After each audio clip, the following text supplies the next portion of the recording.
नमस्कार, मैं हूं अल्फराज शेख और इस वक्त हम मौजूद हैं दिल्ली के संसद मार्ग पर। जैसे कि मैंने आपको बताया है कि यहाँ पर मदरसे के टीचर्स आए हुए हैं, पूरे यूपी से कई ज़िलों से यहाँ पर लोग आए हुए हैं और अपने प्रोटेस्ट कर रहे हैं योगी सरकार से, मोदी सरकार से। यहाँ पर हमारे साथ पुरुषों के साथ साथ महिलाएं भी मौजूद हैं। क्या समस्याएं हैं, किन समस्याओं को लेकर आप यहाँ पर आई हैं? मेरा नाम चमन है, मैं आईएमआईएस में महिला प्रकोष्ठ प्रदेश अध्यक्ष हूँ और हम लोग बरेली से आए हुए हैं। यहाँ पर ये जो जितनी भी महिलाएं आई हुई हैं ये बहुत बहुत दूर से आई हुई हैं, पूरे ऑल यूपी से हम लोग आए हुए हैं और हमें 35 महीने से मानदेय नहीं मिला है। इसी समस्या को लेकर हमने 5 सितंबर को भी दिल्ली जंतर मंतर पे धरना दिया था। तब हमें आश्वासन दे दिया गया था कि आपकी तनख्वाहें बढ़ा दी जाएंगी और अभी आपको मानदेय दे दिया जाएगा, मगर अभी तक कोई हमें 1 रुपया नहीं दिया गया है। हमें बेवजह परेशान करा जा रहा है कि बजट नहीं है। हम इसमें क्या करें कि बजट नहीं है? आपने इतनी बड़ी मूर्ति बनवा के क्यों खड़ी करी? हम उस मूर्ति को क्या चाटें जब हमारा पैसा ही नहीं दिया जा रहा है? तो किसने कहा था कि मूर्ति बनवाइए? रोजगार दीजिए। आपने सबका साथ सबका विकास, तो आप ऐसे ही हमारा विकास करेंगे। 3 तलाक के मुद्दे पर तो बहुत जल्दी आए थे हमारा साथ देने के लिए और हमारे ही बलबूते पे आज मोदी सरकार है सेंटर में। हमने ही मोदी सरकार को वोट दिया था कि वो हमें हमारे लिए कुछ करेगी, बल्कि उसकी सरकार में ना आज महिलाएं सुरक्षित हैं और महिलाएं भूखी मर रही हैं।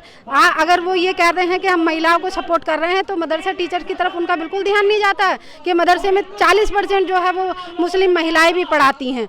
जहाँ जेंट्स पढ़ाते हैं वहाँ महिलाएं भी 40% पढ़ाती हैं, बराबर की हकदार हैं। हमारे बच्चे परेशान हैं, स्कूलों से बच्चों को भगा दिया जाता है फीस के लिए। हम लोगों ने घर से बाहर कदम रखा है तो इसलिए रखा है कि हम अपने बच्चों को अच्छा भविष्य दे सकें, उनकी पढ़ाई अच्छी से अच्छी करवा सकें। मगर क्या है कि जब समय पे हमारे बच्चों की फीस जमा नहीं होती है तो स्कूल वाले हमारे बच्चों को परेशान करते हैं। वो ये एक्सक्यूज़ नहीं समझते हैं कि हमें 3 साल से वेतन नहीं मिला है। लोग हमें गलत समझते हैं कि आखिर आपको 3 साल से वेतन क्यों नहीं मिला है, ऐसी क्या कमी है? हमारे अंदर कोई कमी नहीं है, हमारे सारे कागज़ पूरे हैं।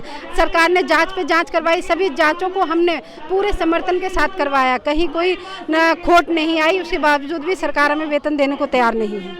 2019 का इलेक्शन आने वाला है, इसको लेकर आप अपनी नाराज़गी जाहिर करेंगे। किस तरीके से देखते हैं 2019 का इलेक्शन? बिल्कुल, अगर सरकार हमारा वेतन नहीं देती है तो हम 2019 में उसे रिजल्ट दिखा देंगे।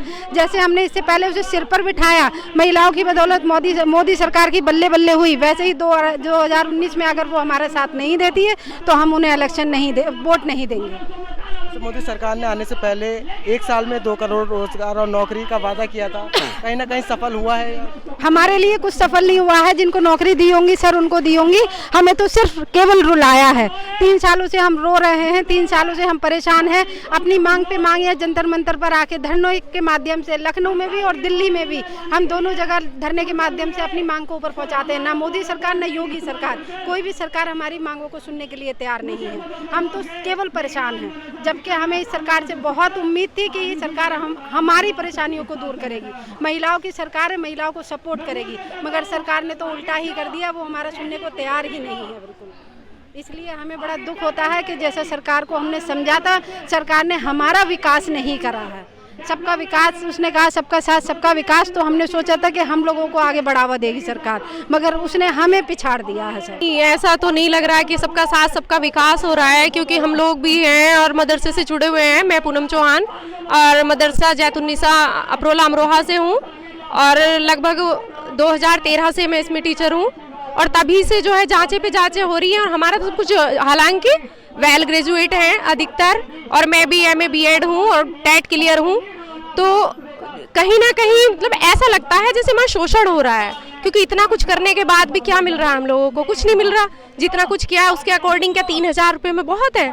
लेकिन फिर भी तसल्ली है कि चलो 3000 मिल रहे हैं वही बहुत है, वहाँ से 3000 मिल रहे हैं, यहाँ से हम लोगों को 8000 मिलते हैं, तो कुल मिला के 12000 पड़ते हैं। लेकिन 12,000 में हमारा गुजारा हो सकता है? पूरा परिवार रहता है, पूरी गृहस्थी रहती है, उसमें क्या हो सकता है? तो बढ़ाने की बात, तो वेतन बढ़ाने की बात तो दूर है, सरकार ये भी नहीं सोच रही है कि हमारा 33 महीने का वेतन बकाया है उसी को दे दे। और बाकी हम तो ये चाहते हैं कि हम मान जाएंगे कि ठीक है हमारे लिए भी कुछ कर रहे हैं। अगर वो हमारे लिए ऐसा कुछ करें कि शिक्षा मित्रों के लिए 25% का दे रखा है कि वो टेट पास कर ले तो उन्हें 25% का वो दिया जाएगा, कि मतलब 25% मार्क्स दिए जाएंगे, उन्हें ज़्यादा दिए जाएंगे, तो ऐसा हमारे लिए भी हो। मदरसा टीचर जो है, मदरसा आधुनिक टीचर हैं, उनके लिए भी होना चाहिए, क्योंकि वो भी तो वेल क्वालिफाइड है। ऐसा नहीं है कि यहाँ पे सिर्फ उर्दू पढ़ाई जा रही है। सभी जानते हैं कि आधुनिकीकरण से जुड़ चुके हैं और सारे सब्जेक्ट पढ़ाए जा रहे हैं। तो जब सारे सब्जेक्ट पढ़ाए जा रहे हैं तो फिर उसमें हमारी तरक्की संभव क्यों नहीं है? क्यों सरकार हमारी तरफ ध्यान नहीं दे रही है? और अब जैसा कि चुनाव आ रहा है, तो चुनाव के टाइम पे वादे होते हैं, तो उन वादों को पूरा करने का टाइम भी तो आ गया है। चलो ठीक है, हम झेल रहे हैं, 3 साल से झेल रहे हैं, लेकिन अब जो आने वाला टाइम है, कम से कम अब तो कुछ होना चाहिए। और अब तो बर्दाश्त के बाहर हो गया है, बिल्कुल अब नहीं सहा जा रहा है। और हमारी जो है सेंट्रल गवर्नमेंट से भी गुजारिश है कि वो हमारा वेतन जल्दी से जल्दी रिलीज करे, क्योंकि ऐसा नहीं है कि सभी हैं कि मतलब मोमडन है या ऐसा कुछ नहीं है, मुस्लिम भाई बहनें हैं, ऐसा कुछ नहीं है। 40% से ज़्यादा इसमें हिंदू लोग हैं। और ये भी नहीं है कि फिर चलो ठीक है, हिंदू मुस्लिम वाली कोई बात नहीं है, तो फिर सबका साथ सबका विकास है, तो उसे करते क्यों नहीं हो आप लोग? उत्तर प्रदेश की मदरसा की महिलाएं हमारे साथ थीं। इन्होंने अपना बताया कि योगी और मोदी सरकार में किए गए वादे सभी को दरकिनार कर दिया गया है। इनके वादे नहीं पूरे किए गए हैं। 33 महीने से इन्हें वेतन नहीं मिल पाया है। अगर अभी तक आपने चैनल को सब्सक्राइब नहीं किया है तो प्लीज़ सब्सक्राइब कीजिए और ताज़ा अपडेट पाने के लिए बेल आइकन को दबाना ना भूलें।